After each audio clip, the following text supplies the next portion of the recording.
Today's video is going to show you that you can eat what you like and still lose weight. We're making a buffalo chicken sandwich slash burger, depending on where you are in the world. It's perfect for storing and reheating. You can eat it hot and cold, and best of all, it's a lot of fun to make. As far as the ingredients goes, I've split it into 4 sections. The first being the poached chicken ingredients. The next is the hot honey sauce. Next, we're moving on to a lighter ranch, which is just a yogurt base instead of a mayonnaise. And finally, the assembly ingredients. Starting things off, what I have here is 1.5 litres of chicken stock. I've just brought this up to a light simmer. I'm going to add in 2 cloves of crushed garlic, half of a brown or yellow onion, 1 teaspoon of black peppercorns, and 3 or 4 bay leaves, depending on size, just for a little bit of infusion.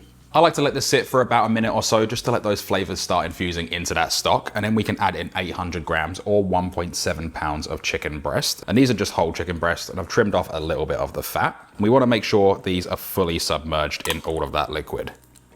Now we're going to bring this back up to a simmer, never to a rolling boil. If you do bring it up to a boil, the chicken's going to tense up. Even if it is perfectly cooked, it will be tough at the end. But with a gentle simmer, it's going to relax. It's going to allow those flavors to penetrate into the meat and flavor everything perfectly. We want to cook this for about 18 minutes. In the meantime, we'll get 200 grams or 7 ounces of natural Greek yogurt into a bowl.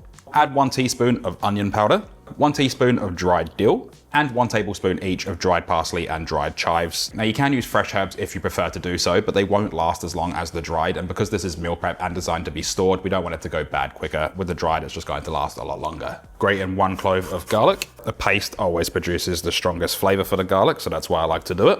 And then we're going to use 1 whole lemon, squeezing in the juice. Start off with a half, taste it, mix it around, and just double check if it's got the right amount of acid for you. You can always add, but you can't take out. Talking about taking out, don't let the seeds jump in, because that's just a pain.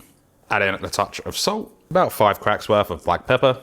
Give all of this a really good mix, just make sure everything is evenly combined, especially breaking up that garlic paste. Give it a taste and adjust to your liking with any salt and pepper. You can also add a little bit more lemon juice if you think it needs it, and then we can place this in the fridge until we're ready to serve. As far as the rest of the ingredients go, grate 3 cloves of garlic, turning them into a paste. This is going to be for our quick and easy buffalo sauce. And also grate 200 grams or 7 ounces of fresh mozzarella on the larger side of a box grater. You can also use cheddar cheese for this, but I find mozzarella just melts a whole lot better, so do with that as you will. This is also one of those recipes where you can use the pre-shredded stuff from the shops if it makes it cheaper for yourself, but fresh is always going to be best. Now into a small pan, add 80 milliliters or 2.7 fluid ounces of any of your favorite hot sauce. I'm using Frank's RedHot sauce for this one. Add 3 tablespoons of honey, 20 grams or 0.7 ounces of unsalted butter, and we can also add in the 3 cloves of garlic that we grated before.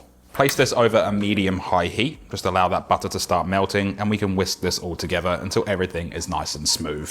Once everything's nice and smooth, just allow it to come to a gentle simmer, just allow those bubbles to start appearing around the edges, and all we're going to do is cook this for a further 1 minute for those flavors to infuse. Now once you have a nice thick and pourable-like consistency, we can then remove this from the stovetop.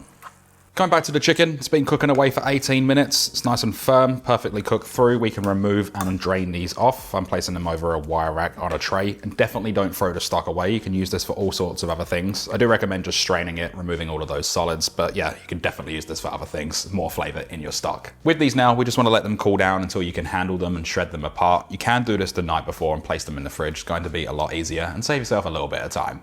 While we wait, we can tray up our buns. I'm using brioche buns, seeded, and these are from Aldi if you're wondering where I get mine from. I'm just going to place these onto a tray, and I'm going to lightly toast these, but you can leave them fresh and toast them once you've reheated. Completely fine. If you are toasting them, do this under the grill or broiler and only toast them for about a minute. Brioche burns quite quickly, and once you burn them, it's going to taste really bitter, and only do the insides, don't worry about doing the tops. Now once your chicken's cool enough to handle, you can use 2 forks, or you can just start picking this apart and shredding it up. The easiest way is to just use your hands. You're going to get a better feel on the chicken as well. Now you don't have to poach the chicken like what I've done. I find you get a better flavor out of it this way, but you're more than welcome to just add any seasonings you like and then either dice it up or pan fry it and slice it up. Choice is all yours. I will also say you can buy a rotisserie chicken from the supermarket if that's what you prefer to do. With the chicken all shredded, we can add our buffalo sauce in.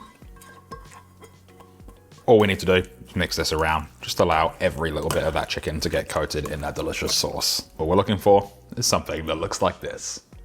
When the buns are lightly toasted, we can place our ranch sauce in the bottom. Just evenly disperse it across the 6 buns. We'll then come through with the chicken and just place this down on the top. And just be sure to go through and make sure that each one has the same amount of chicken. Next, we can grab our mozzarella cheese and just gently place that over the top. I like to hit these up with just a touch of cracked black pepper for each one. These can then go back into the oven at 180 degrees Celsius or 350 degrees Fahrenheit on just regular fan force setting and cook them for about 5 to 6 minutes until that cheese is melted through. While we wait, we can then add the remaining ranch onto the top buns, spread that out evenly, and now all we have to do is wait for the chicken. And when these come out of the oven, what you're left with is these beautiful melted cheese buffalo sandwiches, burgers, whatever you want to call them. These look absolutely incredible. We can then place the top bun straight over. You can add some pickles to this as well if you like to add them. I know it ruins it for some.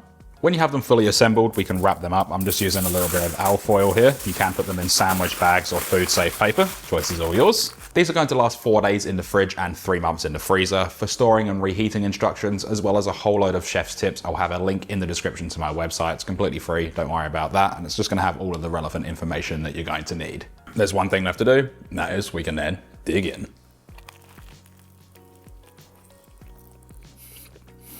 The chicken's juicy, has a really nice texture from it being shredded. Of course, you can pan sear it and then slice and dice. The sauce is nice and tangy, a little bit sweet. Of course, you can tone that down as well by using less honey. But overall, this is an absolutely fantastic dish and it shows you can eat what you like and still lose weight.